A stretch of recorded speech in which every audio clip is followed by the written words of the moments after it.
What's up, everybody? My name's Rob Simmons, and welcome to my channel. Mr. Nightmare just released something a little different from his usual content. In this case, instead of stories, it'll be called 3 photos with really creepy backstories. Before we begin, I always ask this at the end of my Mr. Nightmare reactions. Let me know in the comments which story, in this case, photo, which was your favorite, and which was the scariest. And plus, it's been way too long since I reacted to Mr. Nightmare, so let's get to it.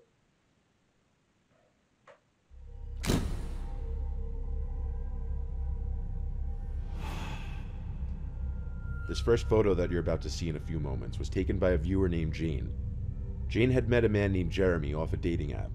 She hadn't been on any dating apps since her at the time recent breakup, and she thought it was finally fine to get back into the dating scene. After swiping away on some dating app and conversing with a few people, she matched Jeremy, who seemed to be the kind of guy she would feel comfortable with and connect with. Jane describes herself as a good-looking but shy and reserved girl, and she described Jeremy as an above-average looking guy with a buzz cut who was exactly her type. He had a full tattoo sleeve on his left arm and had mostly pictures of himself outdoors. Most notably, his first picture was of him leaning on his pickup truck with his dog in the bed of the truck and the woods in the background. The two struck up a conversation about his dog and then dogs in general, and eventually the conversation segued to local bars that the two would frequent. Jeremy picked up Jane, and the two ended up going to a bar called Lansdowne Street, and in her words, kind of hitting it off. Jeremy dropped off Jane at home, but beforehand he seemed a bit reluctant, wanting their little date to continue, even at one point implying that she should go back to his place with him. She politely rejected him, and that was the end of their first date. The two would text back and forth the next few days, and saw each other again the following Friday, where they went out to get fast food and ice cream. After chatting in Jeremy's car driving around for a bit, he ended up taking them to his house, where he started trying to get her to come into his house. She rejected this request over and over until it got creepy, and then he started getting a bit physical. Jane said she didn't know if he was trying to physically remove her from the car or if it was him trying to make some kind of physical advance on her. Either way, she shoved his arms off of her and left the car, walking quickly down the street. Jeremy called her a few times, but she ignored him and kept walking. She had her older brother Chris come pick her up. Shockingly, after a long back and forth over text, Jeremy cursed Jane out, but then minutes later switched his tone to apologetic and regretful. Jane blocked his number, figuring he was not what he initially seemed and he might be crazy. Good thinking, now Jane. This is when the photo that I mentioned earlier comes into play. That night, Jane was awoken to a sound outside her window. It was the sound of the recycling bin full of glass and cans on the side of the house being kicked. It was late at night, so this was cause for alarm. She got out of the bed to look out her bedroom window. Upon lifting up the blind and looking around outside for just a second, she saw something that made her stomach churn. In this picture that she took, you see Jeremy standing in the darkness with his hood over his head, facing the window. She managed to not scream and be brave enough to take this picture when she saw him out there. Jeremy tried opening the window when he was seen and started yelling Jane's name repeatedly. Jane screamed for her brothers and her dad to help, and by this point Jeremy had taken off. According to Jane, the whole block had to hear his 8-cylinder pickup truck flooring it down the street. Tempted to text Jeremy threats of calling the police, she showed restraint and brought the info to the police the next day and filed for a restraining order using the text and pictures as proof of reason. That's why you gotta She sent a photo of the restraining order to Jeremy, which went unresponded to because she never unblocked him.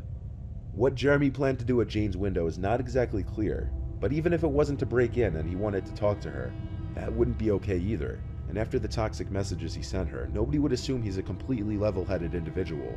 In fact, those messages, mixed with his sneaking around her house in late hours of the night and coming to her window after being blocked, suggest he might have been a dangerous individual. Wow, I thought the photo of the story was gonna be what you're looking at right now is one of the many dolls made by Anatoly Moskvin, a Russian former journalist and college professor with expert knowledge of cemeteries. As a child, Anatoly began wandering through cemeteries with friends for fun, and as time went on, he developed a fascination for the dead. Decades later, this fascination led to a hobby of collecting dolls. But this hobby hid a macabre obsession that drew upon his particular interests, digging up the dead and making dolls out of their corpses.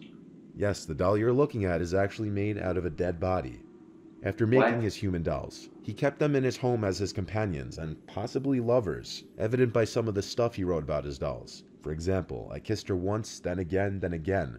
But the really disturbing part of this is that the dolls were in majority made from little girls aged 3 to 12, and he would apply lipstick and makeup to many of their faces.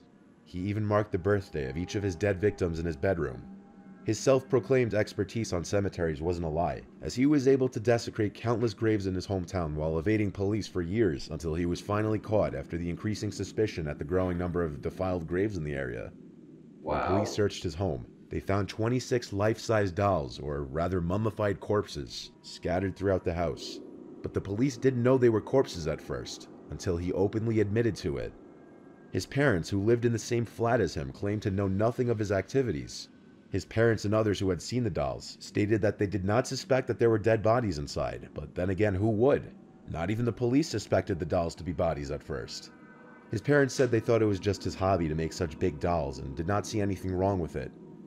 During a hearing in which he sought to be released from a psychiatric hospital to care for his elderly mother and live with a new girlfriend, he refused to apologize to his victim's parents. In his mind, he thought he was doing something good, as he stated he felt great sympathy for the dead children and thought that they could be brought back to life by either science or black magic. He even went as far as to shun the parents for leaving their daughters in the cold, whereas he took them Wow. into the warmth to be reborn. Anatoly dried the corpses using a combination of salt and baking soda, and then stored the bodies in secure, dry places in and around cemeteries. Once the bodies dried, he carried them to his home, where he used various methods to make the dolls, in an attempt to give the children functional bodies to be used when he eventually discovered a way to bring them back to life, feeling that their physical remains were too decayed and ugly for them to feel comfortable or happy. While some of the parents want Anatoly locked away behind bars for life, it was determined that he suffered a form of paranoid schizophrenia and has since been held in a psychiatric hospital. From his perspective, he may have thought he was saving a bunch of young girls, but from any other perspective, it was a horrific, downright disturbing thing to do. I'm sorry, but that's nasty on so many levels. The picture you're looking at right now is of Amy Reeves and her baby sister. The backstory behind this picture isn't as cute and wholesome as one would imagine. On this day, Amy was taking her sister out trick-or-treating for Halloween. Amy lives in the backwoods of Texas. She moved from Houston to a small town closer to Galveston, as she described to be about an hour drive towards the southeast coast. Amy's move from the big city to a very small town was much needed for her, as she was sick of the city life, and settling into a very small home with 2 acres was a nice change of scenery for her. I bet. However, she kept noticing something completely eerie from the moment she moved into the house. It had nothing to do with the property or the home, but rather something outside the home. She kept noticing every time she would pull out of her driveway, a car would follow her and go the exact route she was going.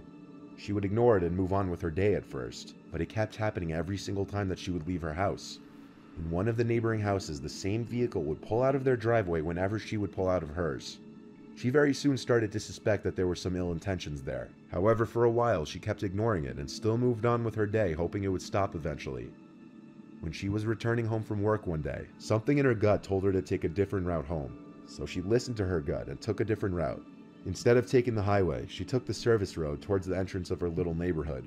Instead of driving straight through the neighborhood to take a left, she took a slightly sharp right at the entrance and took a 3-minute longer route back home. But even on this detour, she eventually spotted the same vehicle in her rearview mirror. Yeah, something As she definitely started to fishy. speed away to try to escape the car, it started flashing her aggressively. Eventually she makes a left turn and the car doesn't seem to follow. She proceeded home, and just as she thought she was safe and the stalker wasn't around, she realized she was wrong. The stalker's car with the brights still on was approaching, the lights becoming brighter as it got closer. By now it was clear the stalker had been following her home, even down her new route. The man pulled into his driveway and just sat there while Amy went into the house. While inside, she looked through the window out at the car, and the man must have taken notice because he started revving his engine. By this point, it was clearly a full-fledged stalker harassment situation. I knew So it. Amy called the police in hopes to have them go and talk to him for her. When police arrived, she explained the whole situation the best she could, noting multiple times that she just moved in and she doesn't know the man.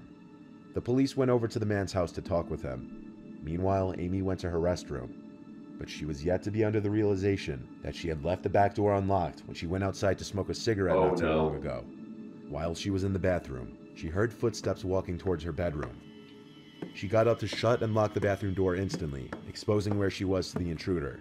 And seconds later, there was a knock on the wall separating the bathroom and her bedroom. Yikes. Even though it was fairly obvious her cover was already blown, she remained as quiet as she could. The thought that maybe it could have been one of the police officers came up in Amy's head, but after one look out the bathroom window, that idea was out the window. Outside, she could see a police officer struggling with what appeared to be damp wood from the half-rotted shed beside the stalker's house. Amy pulled up her pants, getting ready to run to the front door. And that's when she heard it again, an aggressive knock on the other side of the wall from her bedroom. The stalker was inside her bedroom, no doubt. With not many other options other than being a sitting duck, Amy opened the bathroom door and bolted for the front door and outside to try and find an officer. But there were none in sight, not even the one that was struggling with the rotted wood moments earlier, just their empty squad car.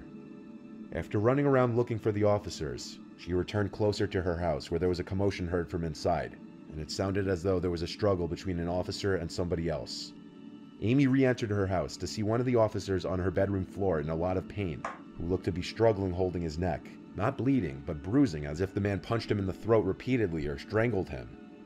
The officer never told Amy exactly what happened because his partner called an ambulance for him, but Amy was notified later that same day that the man who was stalking her was taken into custody for assaulting and fleeing from an officer. Amy never learned why the cop's partner was struggling with the wood outside, or how exactly the one officer knew to check the inside of her house. In all likelihood, by the time the police had arrived, the stalker had already let himself into her house.